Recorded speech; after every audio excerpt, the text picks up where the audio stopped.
کہ سائنس نے ہمیں سہولیات دی، صنعت دی، ٹیکنالوجی دی، تو بعض دفعہ ہم سائنس کو قرآن کے، اسلام کے اینٹی سمجھتے ہیں، اور یہ سائنس کا علم ہمیں 200 سال 300 سال پہلے کیوں نہیں متعارف ہوگا؟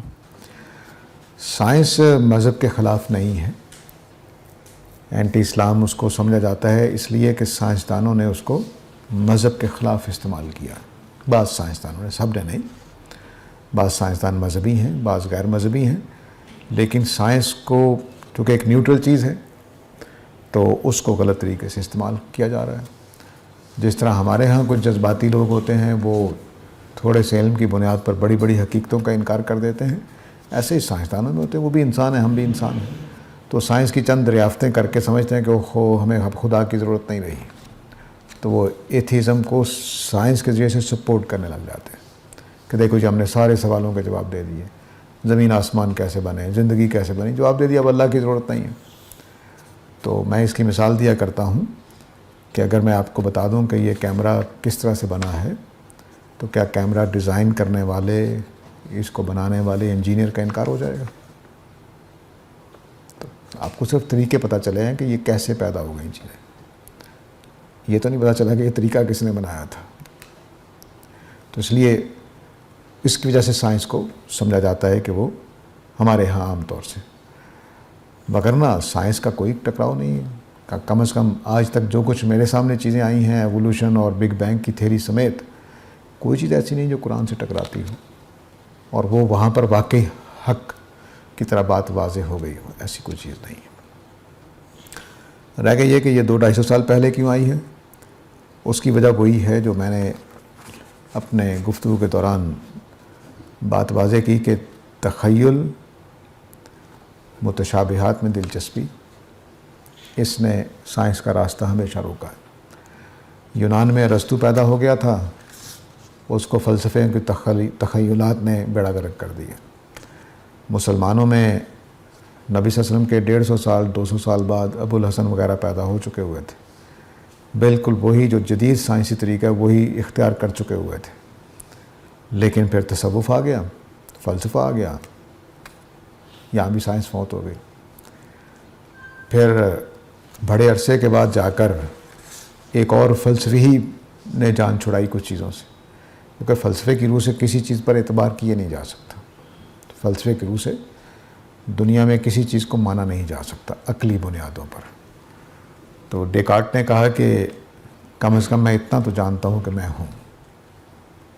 تو یہ اصل میں پہلی ٹھوس بات مان لی گئی کہ اچھا کچھ ہے، وہاں سے پھر جدید سائنس کا آغاز ہوا ہے۔ تو اسلام نے جن توہمات سے نکالا تھا، فلسفے اور تصوف نے پھر ان میں ڈال دیا، پھر آ کے ان کو توفیق ہوئی ہے مغربی لوگوں کو کہ اس میں سے نکلیں۔ اس میں ہمارے مسلمانوں نے بہت زیادہ چیزیں ایجاد کی ہیں۔ آکسفورڈ یونیورسٹی سے ایک صاحب نے پی ایچ ڈی کی، وہ عراق کے تھے، رہنے والے تھے، ان کے والد عراق کی کسی لائبریری میں لائبریرین تھے۔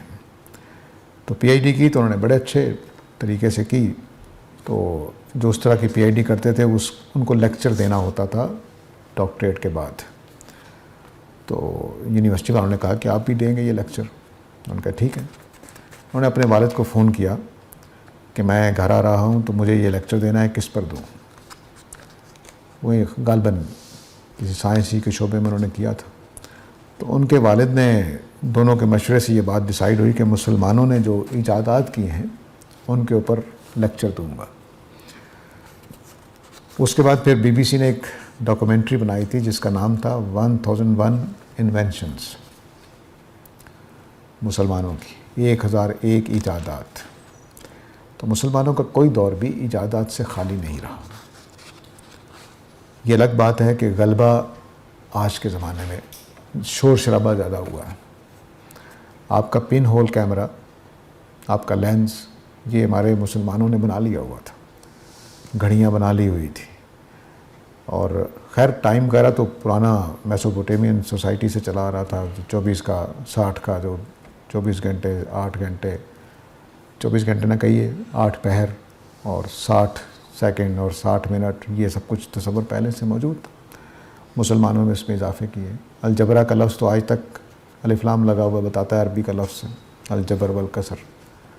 تو اس طرح کی بے شمار چیزیں ہم نے ریاضی میں کہاں تک پہنچایا تھا سب موجود تھا. اب وہ ہمارے سامنے نہیں ہے. ہم سارا کچھ ایک بڑا اچھا کسی نے لکھا ہے کہ اگر آپ ویسٹرن ہسٹری کی کتابیں پڑھیں تو مسلمانوں کے 1000 سال 200 صفحے میں ہیں اور ویسٹ کے 300-400 سال کئی والیومز میں لکھے جاتے ہیں تاکہ یہ بات واضح ہو کہ مغرب ہی بہترین علم دینے والا تھا, مشرق نے کبھی علم میں خدمت نہیں کی.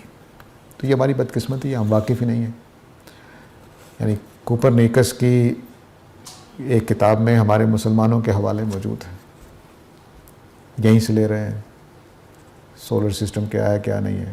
کسی نشست میں نے بتایا تھا کہ جو نیوٹن نے گریوٹی کی ڈیفینیشن کی ہے وہی ابن خلدون کے ہاں مقدمے میں لکھی ہوئی ہے, ایک جگہ نہیں 2 جگہ لکھی ہوئی ہے.